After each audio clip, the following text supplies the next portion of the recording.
Minna-san, konnichiwa e benvenuti o bentornati sul canale. Oggi voglio portarvi in un viaggio speciale, una guida completa alla Stardom. Sì, avete capito bene.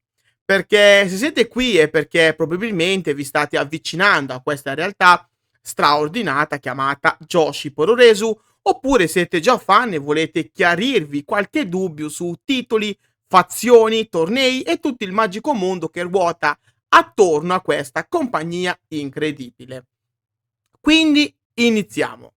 La Stardom nasce nel 2010 grazie a Rossyogawa e Fuka Kakimoto con l'idea di rivoluzionare il wrestling femminile in Giappone, mescolando spettacolo, narrazione e atlete dal talento straordinario. E ragazzi, c'è riuscita. Oggi è considerata la federazione di Joshi Porreso più importante al mondo, con eventi che fanno sold out nelle arene storiche del sollevante e match che lasciano il segno nel cuore di chi guarda. Ma partiamo dalle basi, le fazioni o unit che sono il cuore pulsante della Stardom. Ogni wrestler appartiene a una di queste famiglie e il senso di appartenenza è fortissimo. Abbiamo Stars, la fazione simbolo della compagnia, creata dalla leggendaria Mayu Iwatani e ora guidata da Hanan, dopo che la icona del Joshi Pororesu ha lasciato la compagnia per unirsi alla Marigold di Ogawa. C'è poi Neo Genesis, fondata da Starlight Kid e piena di giovani talenti come Azumi o Miyu Hamasaki, pronti a guidare il presente e il futuro della federazione. Cosmic Angels, una unit storica creata da Tam Nakano e ora lasciata nelle mani delle sue eredi quali Natsupoi, Saori Anu e Sayaka Kurara. Una stable che ha sempre puntato sull'essere kawaii e che è riuscita negli anni a ritagliarsi un posto nel cuore dei milioni di appassionati.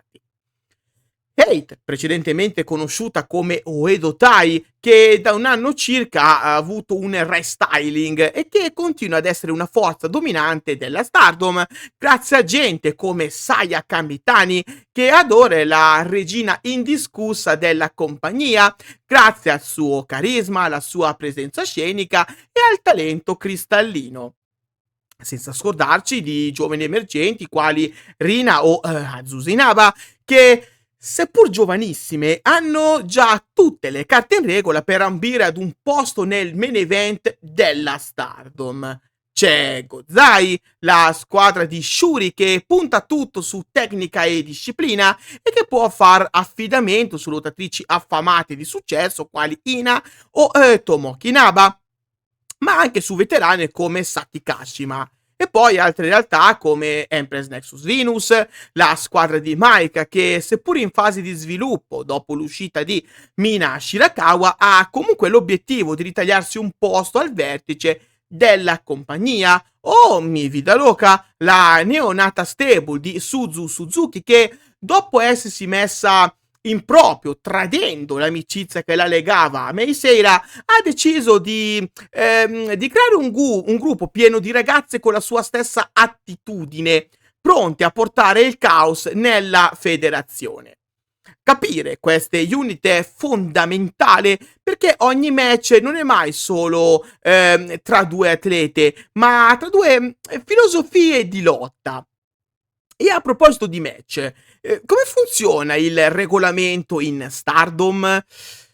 In linea di massima è wrestling giapponese puro, vittoria per schienamento, sottomissione, count-out, squalifica, ma occhio perché ci sono anche delle stipulazioni particolari come le Battle Royale, match a eliminazioni tra fazioni o incontri senza squalifica dove tutto è lecito. E poi ci sono i tornei che scandiscono il calendario. Due in particolare meritano di essere conosciuti. Il Cinderella Tournament, un torneo a eliminazione diretta dove la vincitrice ottiene un desiderio da esaudire che si tramuta spesso in una title shot. Un torneo che negli ultimi anni è diventato terreno fertile per le giovani del roster, che grazie ad esso possono costruirsi un futuro pieno di ambizioni e di successi. è il 5 Star Grand Prix, il vero cuore della stagione Stardom. Un torneo a gironi che premia la miglior wrestler dell'anno. Vincere questo torneo è un riconoscimento assoluto che pochi infatti hanno l'onore di assaporare, anche perché il 5 Star Grand Prix è il torneo più importante al mondo dedicato al wrestling femminile. Seguire questi eventi significa vivere in diretta i destini che cambiano e le rivalità che nascono.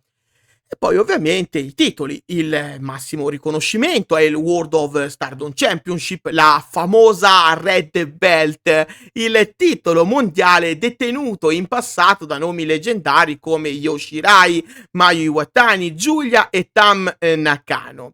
Subito dietro c'è il Wonder of Stardom Championship, la White Belt, spesso simbolo di wrestlers carismatiche e rivoluzionarie come Starlight Kid o Natsupoi. Ci sono poi le Speed Championship per le atlete più veloci e spettacolari, gli Artist of Stardom Titles per i team da 3 e i Goddess of Stardom Titles per i tag team leggendari quali Fukuoka Double Crazy e i più recenti Strong Women's Championship e IWGP Women's Title che appartengono alla New Japan Pro Wrestling ma che sono ormai si sono ormai integrati perfettamente nelle dinamiche della Stardom. A questo punto qualcuno potrebbe chiedersi: "Okay, ma dove posso guardare la Stardom?" Beh, non c'è niente di più facile. Esiste una piattaforma ufficiale, Stardom World, dove potete vedere tutti gli show con un piccolo abbonamento mensile. E poi alcuni match selezionati vengono caricati comunque su YouTube gratuitamente. Ma non solo, se perché a cadenza mensile la Stardom propone gratuitamente anche gli show targati New Blood, sempre ovviamente sul proprio canale YouTube. Dal 2024 in poi alcuni match importanti si trovano pure su New Japan Pro Wrestling World grazie alla collaborazione tra le due realtà. In particolar modo vengono caricati quei match che vanno a parlare di IWGP Women's Championship e Strong Women's Title, mentre i pay-per-view vanno acquistati a parte se si vuole provvedere alla visione live dell'evento, ma vengono comunque anch'essi caricati su Stardom World in differita di qualche giorno. Ma allora, perché vale la pena seguire oggi la Stardom? Beh, perché è una compagnia che ha fatto della qualità sul ring e delle emozioni reali il suo marchio di fabbrica. Ogni wrestler mette cuore e anima in quello che fa, con storie di sacrificio, sogni e rinascite che vanno ben oltre la semplice competizione. È una realtà dove il talento giovanile trova spazio e le veterane lasciano il segno. È uno dei pochi posti rimasti dove il wrestling è ancora una forma d'arte autentica e viscerale.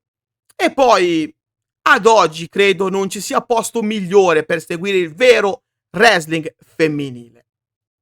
E siete arrivati fin qui, allora credo che sia arrivato il momento per voi di innamorarvi di questo mondo proprio come è successo a me.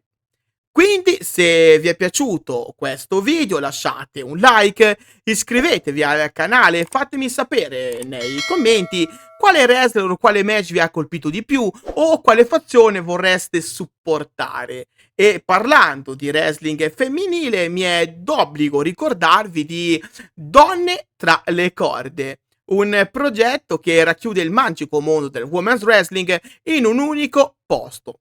Trovate tutte le info di questa magnifica idea nei link qua sotto in descrizione.